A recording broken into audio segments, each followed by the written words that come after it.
Negara kini sedang menghadapi kembangan yang semakin mengancam perpaduan warga apabila agama dan kaum dijadikan benang tenunan untuk menganyam hamparan politik.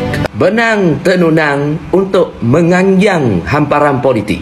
Salam sejahtera, jom kita saksikan siapa yang sebenar menunggang Melayu, siapa yang menunggang Islam. Bismillahirrahmanirrahim. Nabi Muhammad pernah kata dalam hadis, rumahku syurga. Malam ini siapa solat hajat?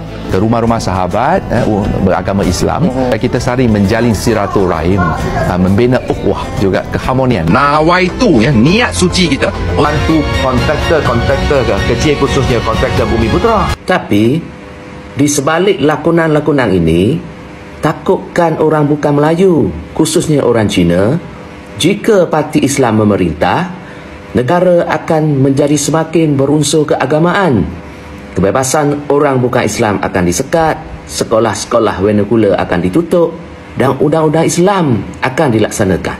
你看，一党执政的几党已经禁止合法换支票，已经禁止任何的公开演唱会。就像我时常说，无论你是刘德华还是周杰伦，都只能够躲在冲凉房里面偷偷唱，因为已经不能开演唱会了。你要马来西亚变成下一个阿富汗？